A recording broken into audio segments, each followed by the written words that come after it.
Olá, boa noite. A web foi apresentada a primeira vez pelo professor britânico de Ciência da Computação Tim Berners-Lee em 17 de maio de 1990.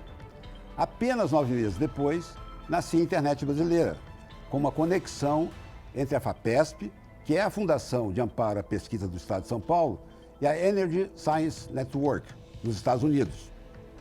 Um olhar sobre o mundo, esse mundo que desde então foi perdendo fronteiras, distâncias e a dimensão do tempo, recebe esta noite um dos pais da internet no Brasil, o cientista da computação e diretor-presidente do Núcleo de Informação e Coordenação do Ponto BR, empresa sem fins lucrativos onde são registrados os domínios da internet. Ele é demigético, o primeiro brasileiro a chegar ao Internet Hall of Fame da Internet Society.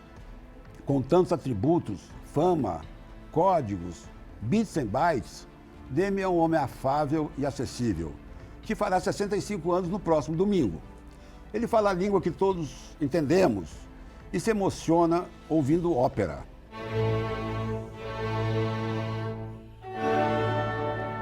Essa que nós estamos ouvindo agora.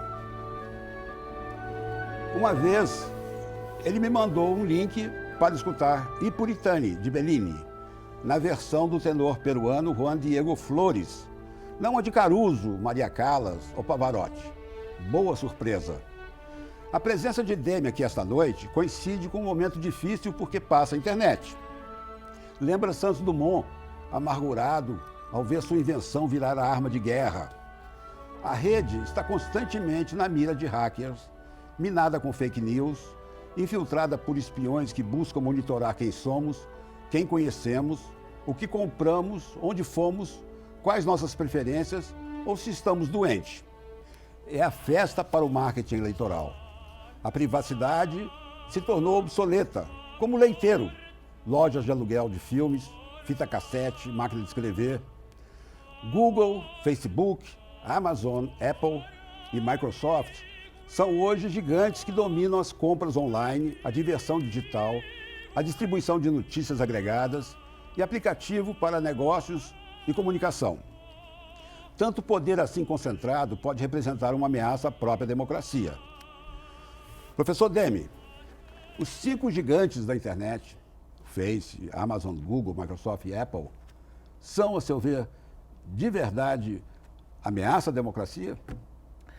Bom, eu acho que existe muito poder concentrado e que foi dado, evidentemente, por nós, quer dizer, os usuários deram a esse grupo muitos dados, muito poder concentrado, mas o outro lado da moeda é que na internet tudo é muito fluido. Então, se, por exemplo, algum deles pisar em falso e fizer algo que de fato é chocante ou é ruim, é muito fácil o pessoal se mover para outra área. Ao contrário das indústrias de aço e concreto dos velhos tempos, na internet a fama vem e vai rapidamente. Lembre-se, por exemplo, do Orkut, que não existe mais, do MySpace, um monte de grandes sucessos locais que sumiram. Então, eles têm que tomar cuidado com o que eles fazem, porque ganha-se a fama rapidamente, mas se perde mais rapidamente ainda. Foi o que aconteceu com o Facebook. Agora, deixou a porta aberta pelo uso de dados de 50 milhões de usuários e deu aos governos a chance que eles esperavam, na verdade, para uma ofensiva de controle da internet. Isso agora, eu vejo no noticiário em geral que governos e legisladores se movem na direção de uma investigação no Facebook. É possível que ele seja sofra uma interferência? Veja, um dos problemas da internet é que esse é um mundo, é um território ignoto, né? Nós estamos tateando nele, porque, primeiro, a eliminação de fronteiras complica muito legislação. Quer dizer, como é que funcionará uma legislação na internet que não seja global? É muito complicado, que sempre pode se localizar numa região do mundo onde a legislação é menos séria. E outro aspecto complexo é que ondas e ondas de novos usuários que entram são vítimas potenciais do processo. Então você cria lá um joguinho, você cria um questionário para você tirar perfil, você parece com qual artista de cinema, que tipo de posicionamento ideológico você tem ou não, e nessas as pessoas, por curiosidade, respondem e dão um monte de dados. Então os nossos dados de fato estão armazenados e provavelmente acessíveis para muitas pessoas nessas plataformas grandes. Isso é muito difícil consertar, como eu falei, porque toda hora entram novos usuários. Nós queremos a internet expandida para o mundo inteiro e os novos entrantes entram de uma forma ingênua. Eles não estavam, digamos, expostos a esse risco. Por outro lado, os usuários mais antigos tomam mais cuidado com as coisas. E esse cuidado eu acho que vai se propagar aos novos também. E vai se notar o poder que o usuário tem de dizer, olha, não gostei da regra que você estabeleceu, não gostei do jeito que está usando os meus dados e vou mudar de aplicativo. Agora, tem vários sites que estão ensinando como se deletar no Facebook.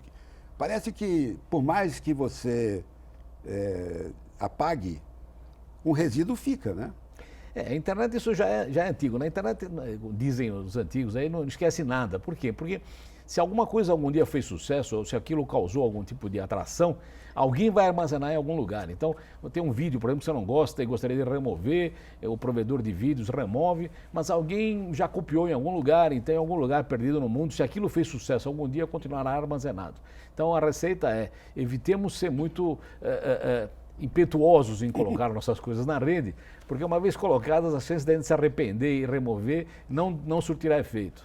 Tem alguns aplicativos que você passa de computador a computador, que você não abandona, dos quais você precisa.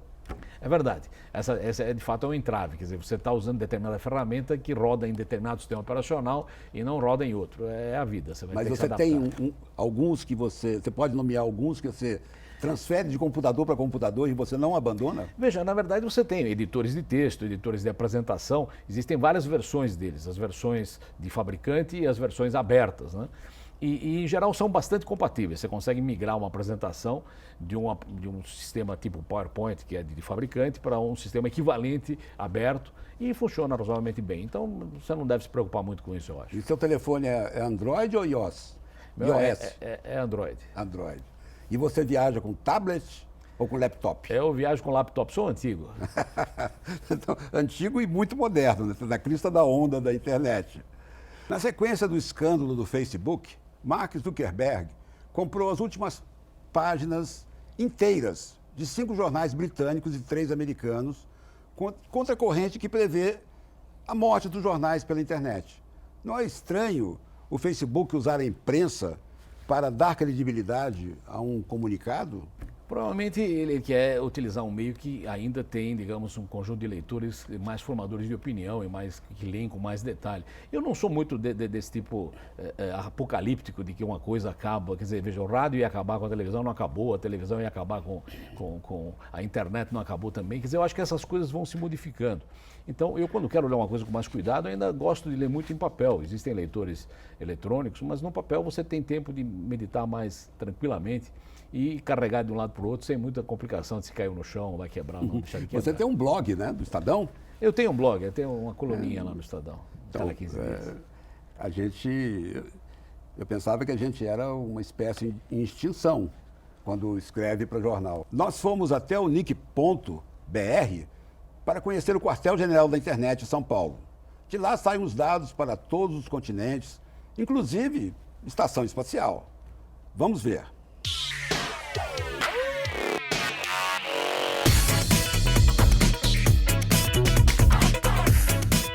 58% da população brasileira usam a internet. Tem mais gente navegando que dona de automóvel ou de uma máquina de lavar roupa. São 100 milhões de pessoas. Estamos no lugar por onde essa gente toda trafega, ou pelo menos 90% delas. Os outros 10% transitam por operadoras de telefonia. São 50 mil metros de cabos ligando gente a servidores públicos, a Netflix, uma infinidade de IPs. Aqui também fica o relógio atômico que está conectado à rede mundial de computadores para definir a hora que vemos quando abrimos um laptop. Quem viola a privacidade do internauta não entra dentro do cofre que é o NIC. Câmeras, cadeados, criptografia protegem os dados. Quem quer saber o que pensa, compra ou negocia o usuário usa outra estratégia. Oferece uma isca e depois fisga. Quem abre a porta é a própria vítima. Alguns usuários estão processando o Facebook por causa de invasão de privacidade. Eu gostaria de ouvir um comentário seu a respeito. Então, em geral, esse pessoal tem um termo de conduta onde você nunca lê e está escrito o que vai fazer ou deixar de fazer com seus dados. o que eu diria sempre aí é ter um certo freio na sua ansiedade de colocar coisas lá, porque tudo que você põe, primeiro, não vai ser removido, segundo, essa é a moeda que eles usam como modelo de negócio, quer dizer, o grande valor que eles têm é a informação sobre os nossos hábitos, os nossos costumes, a nossa forma de ser, mesmo porque eles não cobram de você nada, quer dizer, como é que eles valem o que valem se nenhum usuário paga? Eles valem o que valem porque eles têm um conjunto de informações que é muito valioso para a propaganda, para marketing, para uma porção de atividades e, eventualmente, até para atividades não tão boas como fazer seu perfil de alguma coisa. Você pode ser, por exemplo, pode ser que em breve planos de saúde custem mais para aqueles que foram diagnosticados que têm algum tipo de problema pela informação que você passou na sua rede social. Então, essas coisas são permeáveis e são perigosas. É perigo, porque outro dia eu fui ver o preço de um hotel em Dubai, eu não paro mais de receber anúncios de viagens a Dubai. Exatamente. E você está numa página que você gosta de visitar e de repente ficam piscando aqueles anúncios de coisas variadas. Eu fui comprar um alicate uma vez, hoje toda vez que eu vou na rede ganho um monte de alicates na tela. A minha tela fica cheia de alicates lá o tempo todo. Isso é verdade. E os anúncios estão muito invasivos agora. Eu vi agora, o New York Times publica de quando em quando, no texto que você está lendo, um anuncinho. É bem comportado. Mas aqueles que entram na sua tela e apagam o que você está lendo, escondem aquele X que você vai clicar para desaparecer, isso está cada vez mais Mas eu comum. acho que ele se expõe ao risco, porque, na verdade, o voto é nosso, quer dizer, o clique é o seu voto, como dizia alguém aí uns tempos atrás. Quer dizer, você vota ou deixa de votar pelo clique. Se você abandonar aquilo, isso vai acabar perdendo força. Lembra dos banners? Os banners eram um negócio que, em geral, ocupava meia página. Depois foram diminuindo. Quer dizer, o pessoal vai também tentando modificar, porque certas coisas caem no desprazer do usuário. E com isso você perde impulso nisso. Quer dizer, seria um negócio bobo você fazer algo que incomoda o seu usuário. Bom, eu volto daqui a pouco para falar mais sobre a privacidade da internet. Até já.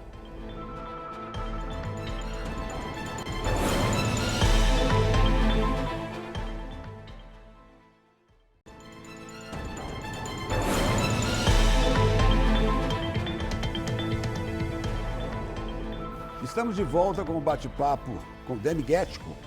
Há pouco nós falávamos sobre o fato de Mark Zuckerberg ocupar os jornais para explicar o que aconteceu com os dados dos internautas que vazaram. Demi, você acha que os internautas confiam mais nos jornais do que na internet? Não, eu acho que são duas coisas complementares. A internet é muito rápida, né? A internet dá informações que os jornais vão demorar para dar. Os jornais dão uma coisa mais digerida e mais pensada e mais profunda em geral. E eu ainda acho que existe ainda uma complementaridade, as coisas não estão misturadas completamente. Eu tenho uma coluninha, como você falou, em jornal e é em papel. E o público que lê a coluna em papel não é o mesmo público que lê a mesma coisa na internet ainda, né? E você percebe que a reação é diferente quando você repassa isso para um blog na internet e quando está em papel. Mas eu acredito que esse mundo está cada vez mais complementar e está se juntando de alguma forma. Ainda há uma certa distinção entre o pessoal que lê mais papel e o pessoal que lê só na internet. Mas isso vai se... Agora, eu vejo o New York Times antecipar na internet um especial de domingo inteiro, que ele só vai publicar domingo. Parece que o jornal não se importa muito com furar-se a si próprio, né? Publicando antes na internet e depois no papel. É curioso isso, porque na mentalidade dos mastodontes, como eu, do jornal antigo, né? A gente segurava o furo e só dava ele no mesmo dia. E que aconteceu, sem abrir nada para rádio, para televisão, o que fosse. Então, o New York Times está aprendendo a conviver, parece, com a internet. Eu acho que certas coisas são difíceis de defender, que você não consegue defender a sua exclusividade num furo com a internet. A internet vai furar qualquer um, porque a internet vai ser muito mais rápida, independente se a notícia é verdadeira ou falsa, a notícia será muito mais rápida na internet. Então, você tem que manter o jornal como algo mais, digamos, analítico, que olha aquilo com mais cuidado, mas não dá para competir com a internet em velocidade. O breaking news vai para a internet. E também na internet, o que o jornal publica estático sai com movimento, tem filmes, claro, sai bem mais rico, eu acho. Eu concordo. A internet é um banco de dados bastante rico, né? E acessado por milhares de pessoas na Europa. Agora, desde que foi criado, o direito de esquecimento, né? Uma legislação que passou na Europa, recebeu 2.400.000 pedidos de remoção de textos. Gente que não suportou ver-se acusado de alguma coisa e quis deletar. A lei no Brasil, como é que está? Essa mesma lei que se tentou no Brasil, do qual temos 3 projetos, está meio parada, e você torce para que ela não seja votada. Eu não gosto dessa história de direito de esquecimento. Quer dizer, eu acho que tem vários problemas aí. Primeiro que não é remoção de conteúdo, eles removem só a indexação do conteúdo, né? Eu não acho que isso seja um direito, quer dizer, eu não posso ter direito sobre a sua cabeça, eu não posso querer que você esqueça algo. Eu posso esquecer, ou posso querer ter uma certa imagem, mas eu não posso agir sobre o que está dentro dos demais. Então, eu não entendo claramente qual é o sentido de você querer que alguém esqueça algo, isso não é possível. Você pode pedir que a indexação não ressalte algo que está superado, que foi, digamos, vencido, que você passou daquilo, mas isso é equivalente a você dizer que eu quero remover todos os artigos antigos de biblioteca que falaram algo que eu não gosto. Isso está lá na biblioteca e não será removido. Então, eu diria que isso tem pouca eficácia, porque, na verdade, chama atenção para algo, né? A gente sabe hoje que boa parte dos casos de remoção, principalmente o mais histórico aí do espanhol, quer dizer, ele ficou muito conhecido por ter pedido a remoção, quer dizer, e provavelmente vai aparecer em breve, já tem até aplicativos que fazem o contrário. Toda vez que alguém pede a remoção de algo, ele cria um link especificamente para aquilo, quer dizer, tem interesse nessa história. Então, isso é um mundo meio perverso e às vezes as boas intenções levam aos piores buracos possíveis. Eu, pessoalmente, não gosto da ideia do direito de esquecimento. É um conflito a lei do esquecimento com o direito à informação? Eu acho que eles tentam dizer que não é um conflito porque a lei do esquecimento não elimina o conteúdo, elimina o indexador. Mas eu acho que isso é complicado porque, por exemplo, quem decide se aquilo vai ser eliminado ou não é o dono da ferramenta de indexação. Eu não acredito que ele tenha, digamos, amplitude e compreensão tal para julgar se o meu pedido é correto ou não, se não for alguém da área de justiça. Então isso é mais uma inversão aí que existe nesse processo, em que você passa ao intermediário um poder e um direito que ele não deveria ter. Quer dizer, eu acho que o intermediário não devia entrar no mérito de julgar se aquilo merece ficar ou sair. Isso é um assunto que não pode estar na mão do intermediário. A gente ouve falar muito de internet profunda.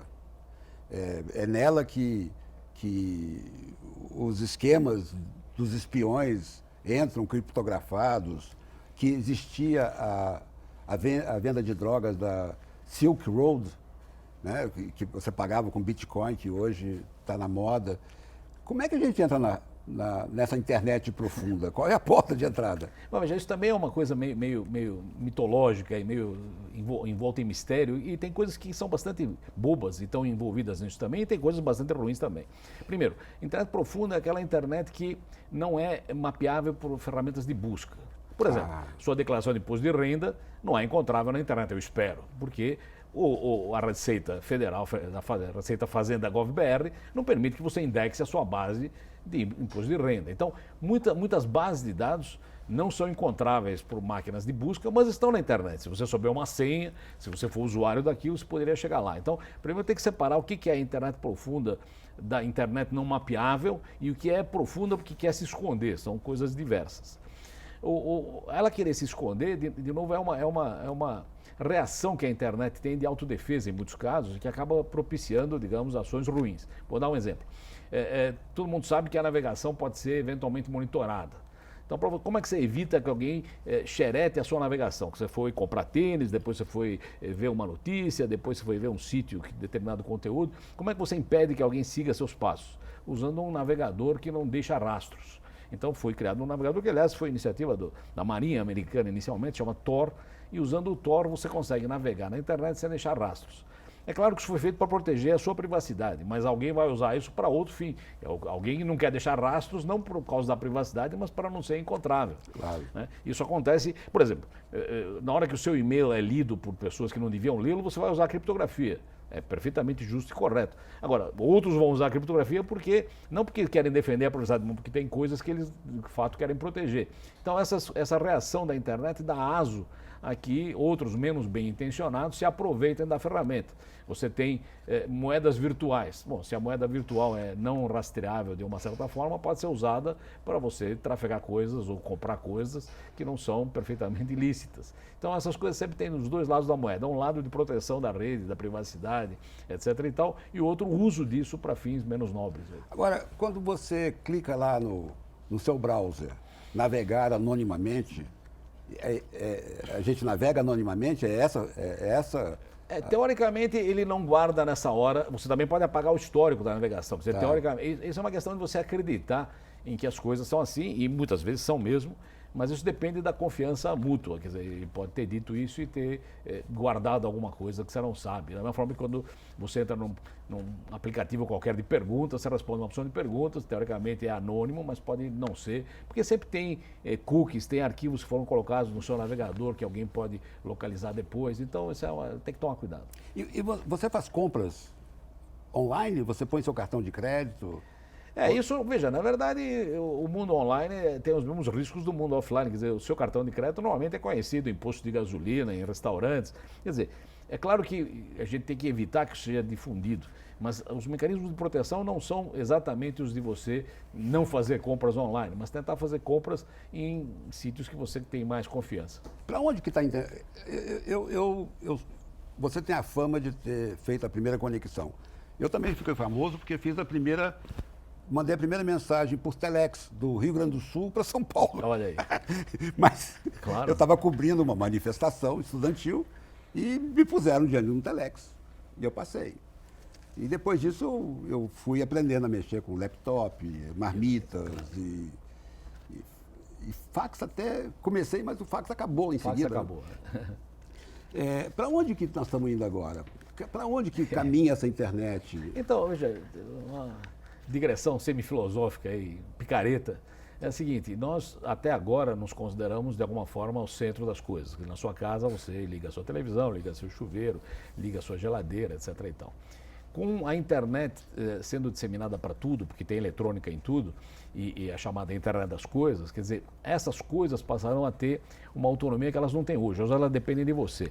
Mas pode ser que no futuro você tenha uma rede social de geladeiras, onde elas trocam informação entre elas. Ah, meu patrão comprou um peixe que parece estar estragado. Ah, aqui na minha casa tem um monte de tomate que ninguém come. Quer dizer, você vai ter uma situação em que as coisas terão algum tipo de protagonismo. Até falei, a gente sai de uma rede que é centrada no homem para ir numa rede que é centrada nas coisas, o que é os carros perigoso. Falando entre si. Os carros falam entre si, quer dizer, provavelmente eles trocam informações técnicas, mas com inteligência artificial é capaz que eles comecem a trocar fofocas também. Dizer, olha aí, o meu motorista hoje bebeu demais, ou não está animado. Minha gasolina está adulterada. Minha gasolina está muito ruim, não use aquele posto, que a gasolina dele não presta. E o 5G que está vindo aí, o que a gente pode esperar? Então, o 5G é uma nova tecnologia muito poderosa na área de celular. Aí existe um dilema complicado, que é o seguinte: existe o mundo tradicional e o mundo internet, digamos assim. Por exemplo, no mundo internet, a voz caminha sobre IP. Você tem voz sobre IP e você substituiu telefonia. Dificilmente alguém fará uma ligação à distância sem usar a internet, porque é caríssimo e a internet é barata.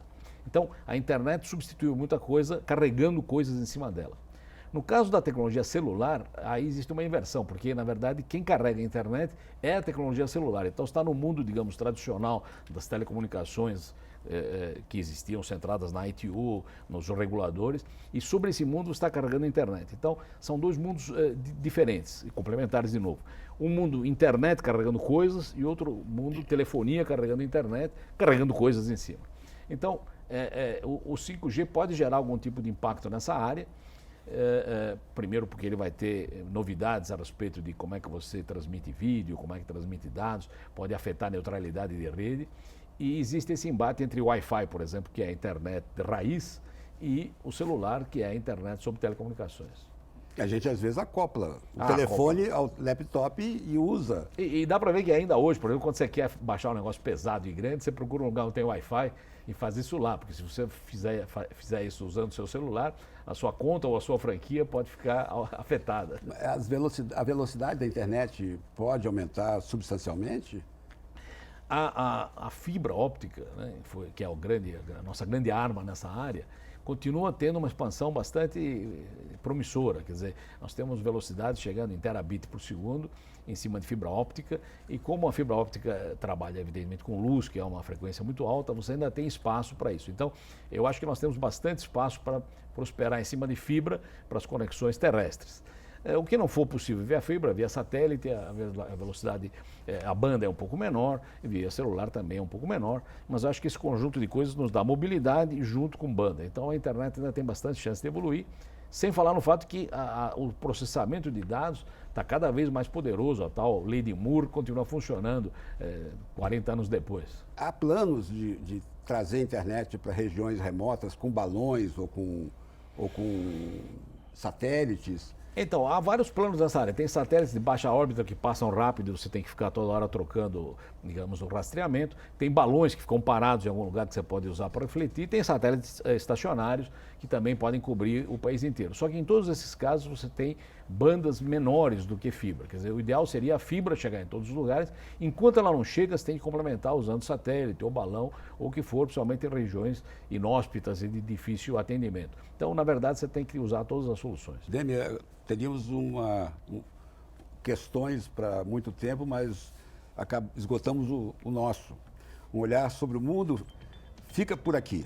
Agradeço a vinda do Demi, o brasileiro que é conhecido como o pai da internet no Brasil. Agradeço também a você que acompanhou o programa. Voltamos na próxima segunda-feira, sempre às 15 para as 10, logo depois da conversa com Rosiane Kennedy. Até lá!